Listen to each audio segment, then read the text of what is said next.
Hey crafters, welcome to part 2 of our openable door video.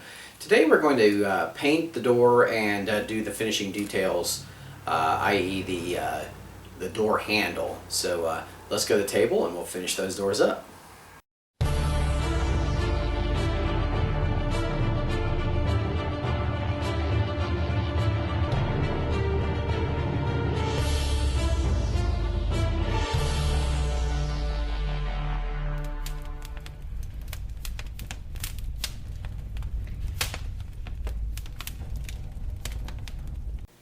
So hey guys, I got my door and it's been spray painted black. Then I painted over that with a burnt umber. So it gave a kind of nice weathered look. Okay, so I'm going to do a little bit of highlight on this now. And you can see, look at that opens, isn't that awesome? Okay, so I have got a moccasin brown, which is a lighter brown. And I've got kind of a bristly brush, okay? So I'm going to drag that into my, not too much paint. I don't want to totally load up the brush. Almost like a dry brush technique. And then I will start dragging the brush like this. So very similar to what I did on the table. And see those supports on the top of the door coming out? So then you just do the same thing with the door. Just pull up the door. Get enough so you... And see, that's really bringing a nice kind of wooden texture out on that door. Just a nice simulation. So then just, paint the base, the sides, and there you go. That's it. So we'll let that dry and work on it, do a little more detail on it.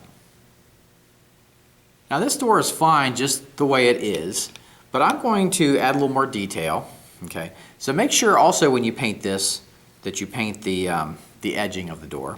Okay, so look how great that looks. That really looks good. You could just leave that exactly how it is. You wouldn't have to do this step. Okay, so now for the next part, I'm going to use a thinner brush, and I'm going to wet down my black. Okay, get this over here so I'm not popping in front of the camera. Okay, so I wet down the black. And then you can just trace along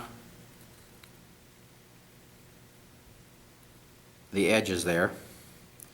And it's going to look a little darker to start, okay? And you can do the top.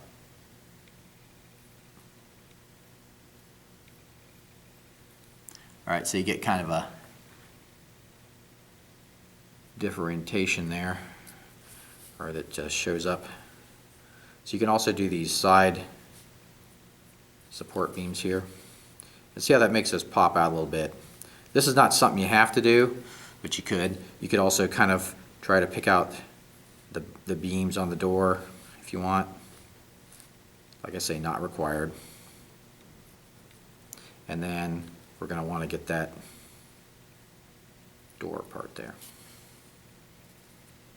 All right, see? So you can see how that picked that out some. Now that will dry a bit. And it's wet right now. It'll get a little lighter. Okay, it seems a little darker on camera, but it'll get a little lighter. So you just do both sides, and you're done. To finish up the door, I needed a door handle, and so I tried several different options. I cut a piece of small toothpick and put it on each side. I tried some small pewter beads, very small pewter beads, and applied those to the handle. I also used some small jewelry links. I got these at the craft store, so you can see how small they are. They're next to a toothpick there. And I cut a bit of thin cardstock, and this will help me attach it to the door. So I just pulled that thin piece of cardstock through the loop, and that's how I'll attach it to the door by gluing that cardstock piece to the handle area of the door.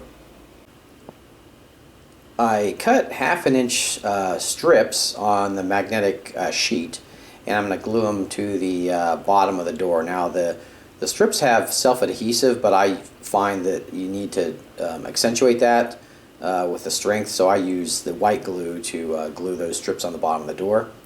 and then I repeat the process for gluing them in the doorways. Now I've noticed that on these magnetic sheets, sometimes depending on how you align the magnets, they can stick better or worse or not stick at all. So make sure that you check the adhesion of the magnets together before you glue anything down. My last task was just to blend the magnetic strip into the tile itself. So I just used some dark brown on that, and then used the same light brown I used to accentuate the floorboards in the cardboard corrugation to blend it in. Here we have our nice little hovel, and the first door I'll show you is the one with we use the toothpick for the door handle. There we go, and opens up nicely. And we have the magnet on there, so that helps keep it secured to the tile.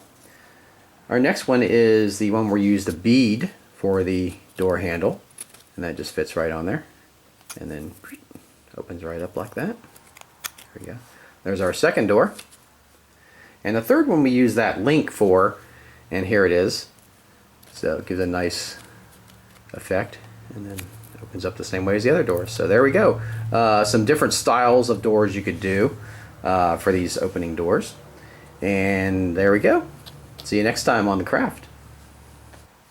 Hey crafters, I hope you found this vid helpful, if not mildly entertaining. If you did, please give old Scotty a like.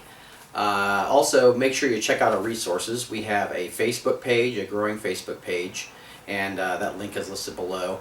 Also have my forum, which is great, been running for a while. Have a lot of members who post some great ideas and are happy to answer questions, so make sure you check it out. Oh, here we are, nameless rogue elf friend. Yes, we have a very nice setup here. Who is it? I'm busy. Alright, I'm coming.